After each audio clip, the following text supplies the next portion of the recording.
That was a conversation last night. Now in studio, we have the Executive Director for the Transparency International, Sam Kimeu. Thank you for joining us. From what he says, are you convinced that they're keen on these reports on integrity of the leaders? Well, I think for now, until the process is complete, we cannot say whether they are keen or not. What we would like to see is a lot more communication to the public on what exactly the process is, because it's been a bit confusing when people are issued with clearance certificates, while at the same time we say the process is ongoing. So while we will hold them to their word, we want to see more information coming forward about what the process is like and what it's going to be like. You're part of the National Integrity Alliance that gave a report as well a bit earlier before the EACC. How was this received, and were you content with the reception and the feedback that you got from the IEBC? Well, we did not get much feedback from the IEBC. What we got was an undertaking to study the report and to act in accordance with the law. And we have also picked a few, bites here and there that indicate that they could actually do something about it. But earlier on, remember, when the Chapter 6 working group was being launched, there was eloquent statements attributed to the chairman of the IEBC, the Attorney General himself, and others, to the effect that they were going to enforce the integrity standard in these elections. Okay. Yeah. And as the National Integrity Alliance, what is the drive and the motivation, the hope that you have at the end of this with the list that you gave, with the red card, and at least now what you've seen from the EACC?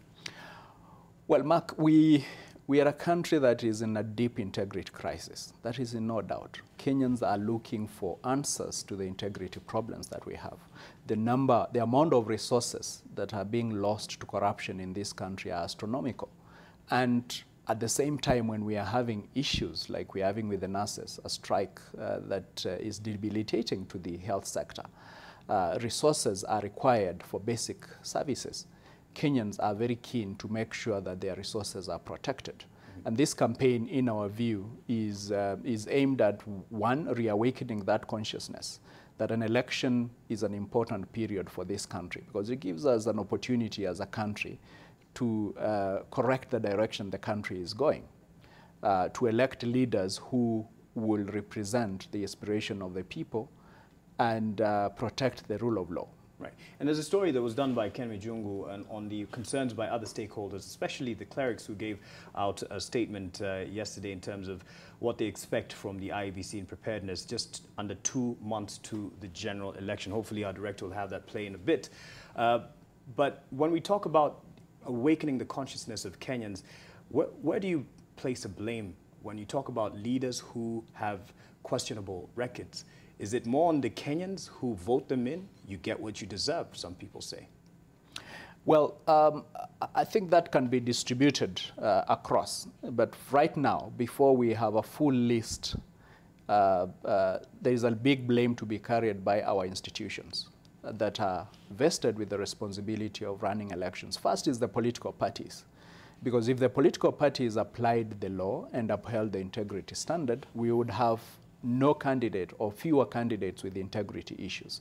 So we would be talking about the IEBC cleaning up the list pretty fast, because the political parties have done their bit.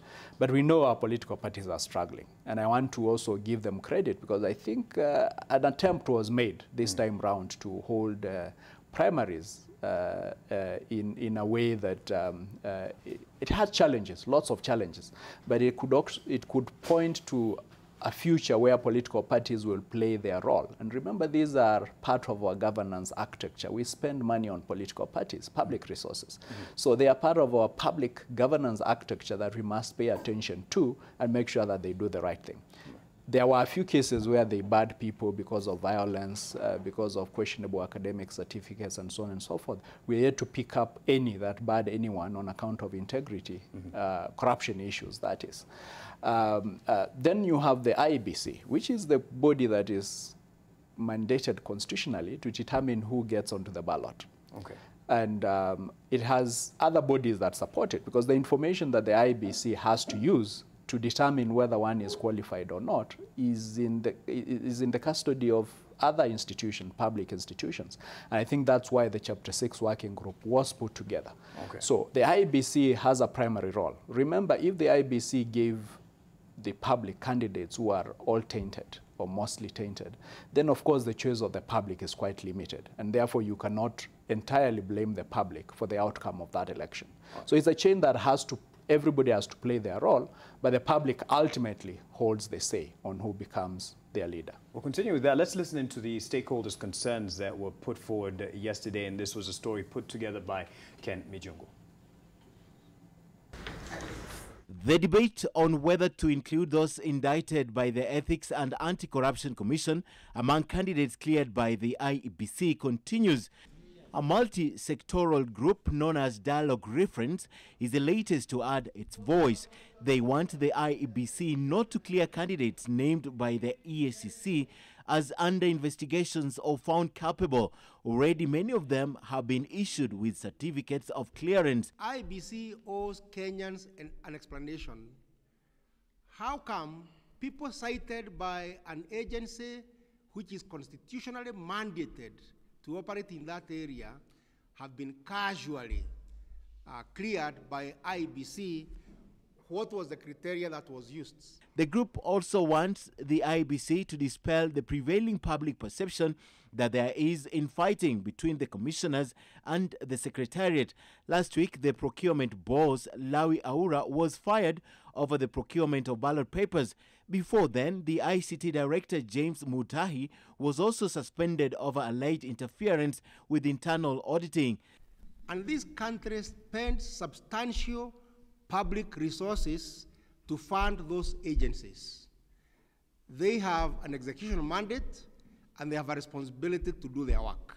These are also the concerns by the opposition, which is now threatening to challenge the decision to award the ballot printing contract to a Dubai-based printing firm.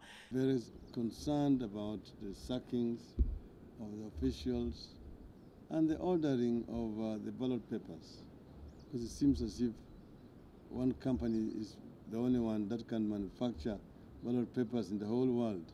And we don't want to believe that you must only buy these ballot papers from Al Ghuraj. The IEBC has assured Kenyans that the ballot papers will be here on time, but this is not the opposition's primary concern. The fact that the IEBC insists on single sourcing is their main worry, and also the fact that the procurement manager was fired 2 months to the election. Ezra Chiloba, I taught you. You are my student. You know what the law is. Ezra, you cannot write the law. The constitution is clear. You have no authority whatsoever to bar anyone for running for political office. While the opposition and the Dialogue Forum agree on the manner in which the IEBC is getting ready for the election, the opposition is silent on the list of 106 aspirants with integrity questions, which the Dialogue Reference Group once dealt with firmly, but barring anyone on account of investigation in both the IEBC's eyes and the candidates is a tall order. In the meantime, the IEBC maintains the election will happen as scheduled. Ken Mijungu, NTV. Well, there, of course, the clerics made mention of the integrity question. But besides that, as Transparency International, in terms of transparency of the process, what are the other key areas before we get into further conversation on the integrity question? Well, I think the concern around the preparedness of the IEBC is important. The acquisition of the necessary technology and testing it on time to make sure that it works, as well as the recruitment and deployment of the foot soldiers who are going to be on the ground to run the election, and their own training as well. And previously, I think in the last election, is something that we picked up, issues of procurement, issues of recruitment, especially of the foot soldiers, has not been done properly previously. For right now, we were watching to see how this process is going to fan out. Well, we've just seen that the IEBC earlier just made a reference or announcement that they are recruiting over 300,000 staffers. I believe that most of them are the foot soldiers to get into the exercise, and the deadline is Thursday. And they say that they're going to test the integrated system today, show a demo of how it works and what have you. So this is some inclination of preparedness, or are you comfortable with this? Well, if they are able to pull off these processes within time, then that would be good for this country. Okay. But it would be important that they keep on the timelines and insist on their timelines, because other stakeholders will, of course, want to push the lines as much as possible. So their timelines have to be respected, including the legal timelines, the statutory timelines that are set out. And speaking of the timelines, there's the concern about the loss of two crucial staffers. We don't have the details as to what happened, but at least for the last director of procurement, it was said that he took his time, his sweet time, and delayed the procurement of the ballot papers and material. Are you concerned in terms of this, having crucial staffers of the IEBC being fired? Well, I think there has been a clarification that only one has been fired. The other one has been on forced leave. Yeah. But whichever way you look at it, doing these changes very close to an election is a source of concern. And as a matter of fact, I think the IBC has to make sure that whatever they do between now and the election contributes to the confidence that Kenyans have in their ability to run a credible election. Is it or should it be the core of discussion when you hear perhaps the opposition, 2 days ago, talk about intending to block the awarding of a tender of the ballot papers? Do you read delay tactics in this attempt to block this? I think the opposition, if they are bent on doing that, have to do that on very sound legal grounds. And of course, bearing in mind that it's very easy for that to affect the election itself. Mm-hmm. But Mark, I need to tell you that this is just an exemplification of the problems that the IEBC has had previously with the issue of procurement. And it seems clearly this time round, they have also not been able to put their house in order and do the right thing. When you're doing procurements of this kind, the best way to go about them is through an open tender. So eventually, if circumstances force you to do a direct procurement, questions are bound to arise how you arrive at the person or at the firm that is going to provide that service. Mm-hmm. It can be justified in law. It is legal to do it in law, but it has to be done under very special circumstances. Yeah. And in a case where an election is not an emergency, you then would have hoped that processes would have been done above board, transparently, and in a manner that is going to have given us certainty by now who is going to be supplying the ballot papers when candidates are cleared. Speaking of delays, I mean, we saw what happened earlier with KPMG getting the award, being awarded as the auditor, and the fuss that was around that. But today they hand in a report to the IEBC, crucial to at least the verification, the voter register.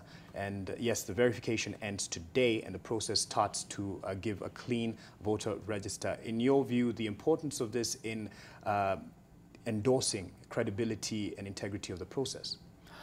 I think the outcome of this process, when Kenyans go to check onto their details and find that they are properly entered onto the record, when stakeholders check for people who are deceased and find they are not there on the list, I think that is going to be more of a bigger vote of confidence in the process. Mm-hmm. Right now, I think one can only hope that KPMG has been able to identify all those names of voters who need to be removed from the register. But it is important to have a clean register. We've had issues around the register for quite some time, and I do not expect that those issues will go away even in this election. Mm. Yeah. And let's talk about, we're talking about the consciousness of the voter, and with the hopes of, at least the report that you've given, you hope to awaken their conscience. But do you see, the votes for certain leaders who have been pointed out or red carded as having questionable records, do you see that affecting the red card that you've given? Do you see that affecting their fortunes? Well, Mark, so far what we have seen is that people who have been red carded have come out to defend themselves publicly, which in a sense is a good thing, because then it means that they have had their say and that voters will also have an opportunity to look at our report. And by the way, our report is not an original report. We have collated these names from reports of statutory bodies, bodies that have the statutory and constitutional competence to discharge certain public mandates. So it's not really our report. So the public can actually go back to these reports and identify the actual or the more elaborate details of the allegations that are facing these people and determine whether they are going to vote for them or not. In the nominations, we did see a sense in which in certain areas, the public did red card candidates. There are people who have been in office and lost in the nominations.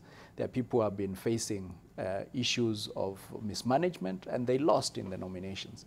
We hope this can be amplified in the elections. But there's a danger sometimes of, we've seen it in the past, them acting victim and actually being celebrated by their followers and becoming heroes. So it actually works to the reverse of what you'd want to achieve. Indeed, that has happened before, and we cannot rule out that it will happen in certain cases, but Kenyans as voters are a lot wiser today. When people come and plead their innocence and threaten public institutions, of course, they know, Kenyans will know that they are the ones who are being threatened, because public institutions are Kenyan institutions put there by the public to serve a certain public purpose. And when those institutions have made findings, those findings are not worthless.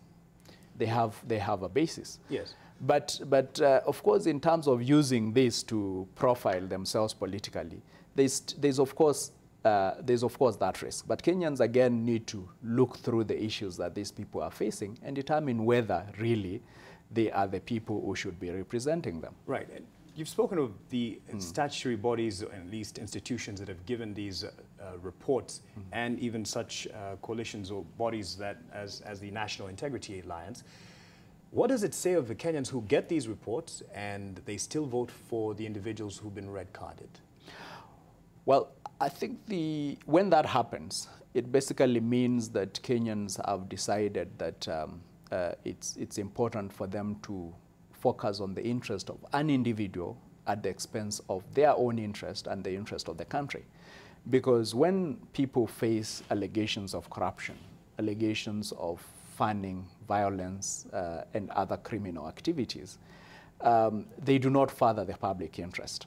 And voting for those people, of course, means that you run a risk that they are going to plunder your resources, they are going to violate the rule of law, and the rule of law is a critical component of integrity. Then does this point more to the patterns of voting and the our man syndrome, that Kenyans, or at least a majority of Kenyans, would vote more on tribal lines than on questions of integrity?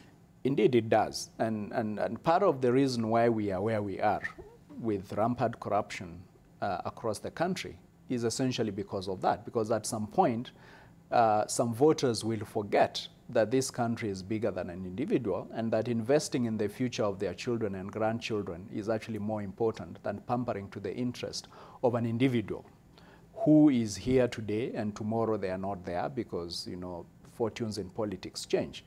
And then the other thing, of course, is that the pattern you see is that many people who are alleged to be involved in these scandals actually want that political power to be able to scuttle the investigations and run rings around our institutions. So it's actually one way of protecting our institutions and ensuring that the legal system that we so much crave for it to deliver justice, and justice in this case meaning we need to see punishment at the end of the day, gets the support that it requires. Because when these people come and plead their innocence and say they are not involved, and others defend them to say that they are not involved, nobody usually tells us who is involved, yet we know money is lost, you see? So there is a sense in which Kenyans have to see through these games and not feel pity for people who come and plead for their sense of mercy, and they come rescuing them. They have to think about their own welfare as citizens of this country and the welfare of this nation. Right. Yeah. And in our final comments, as the National Integrity Alliance and Transparency International, part of it, of course, The IEBC gave the hopes, at least, indicating that the names of those who have been red carded have not yet been gazetted. So there's hope that their clearance could be revoked. But say it doesn't happen and they go through. Is that where your attempts to awaken the consciousness of Kenyans, is that where it ends? Or what next from your alliance? Well, as I explained earlier, the steps of where we've come from, there have been a number of steps that where candidates could have been sieved and red-carded in the process. Some have been red-carded, of course, to a very low extent. We'll wait to see what the IEBC does.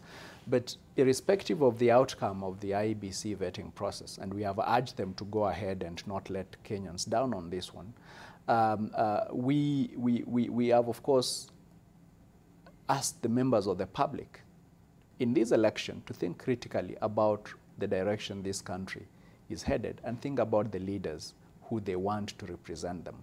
The leaders who they vote for today, who have criminal cases against them, who have investigations carried out by public bodies against them, are not likely to be the best leaders for them come 10th of August this year. So Kenyans have, in exercising their vote, to have that in mind and put the interests of the country first.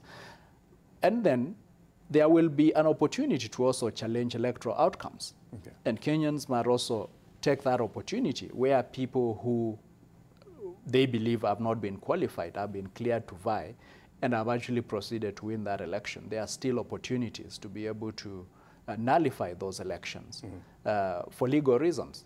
So that is another opportunity. Oh. But the integrity campaign that we are running is not just about these elections. This country needs to be emancipated from the shackles of corruption that have messed us up for so long. Yeah, just a final comment, and I promise this is a final question, rather. Yeah. To clarify and for avoidance of doubt, the timing of such reports from such bodies and National Integrity Alliance sometimes comes off as questionable by few, that the campaigns are backed by other interests. Is this the case? What is foremost in terms of the campaigns that you push? Well, we seek to establish principles in accordance with the law and the Constitution. And that's why even the list that we presented, we said this is not a closed list. The Kenyans can continue to add on to it. And it's not backed by outside sources? No, it's not backed by any outside forces. But remember, Mark, when someone is on the spot, the first thing they do is to try and attack the messenger. So we expect, of course, those attacks being directed at us, and also, more importantly, being directed at the IEBC, at the EACC, and the Chapter 6 working group, because it is easier for people to attack the messenger than to try and rebut the message. And especially when you know that our legal processes can sometimes take forever to be able to determine the innocence or guilt of somebody. And that's the reason why we are insisting in this case on an ethical standard that basically is different from a criminal standard. Okay. And to apply a criminal standard whose purpose is logically to punish or declare innocence, is in an election is to apply a misplaced standard. An election, the applicable standard in an election is an ethical standard. And in the last 5-7 years, we've seen a lot of cases of this. And you would remember perhaps the case of the former Deputy Chief Justice Nancy Baraza losing her job on allegations of lack of integrity. That's very clear to us. You've seen people being prevented from holding positions on account of integrity issues, even when they have not been convicted. So we would want to urge this standard be applied across the board and not selectively. Well, let's just see if this will pass the ethical integrity test. Thank you very much, Sam Kimeu, the Executive Director of Transparency International.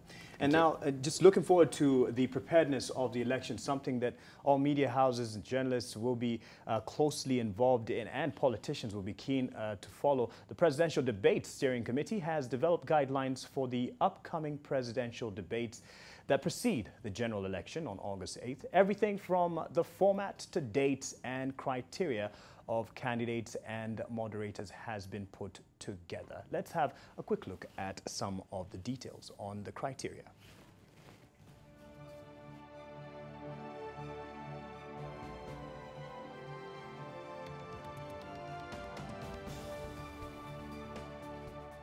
So in part of the format of the debate, 90 minutes duration that they will last, and there will be a live audience to witness the debate. And this will be at the Catholic University of Eastern Africa to host this particular one. 6 segments of 15 minutes covering thematic areas.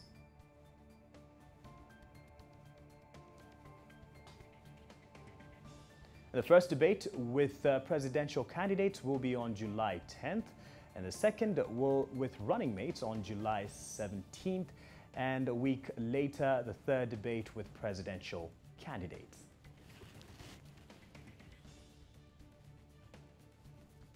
And constitutionally eligible, at least the criteria is for constitutionally eligible individuals to run for president who hold formal clearance from the IEBC and must have attained at least 5% of popular support countrywide.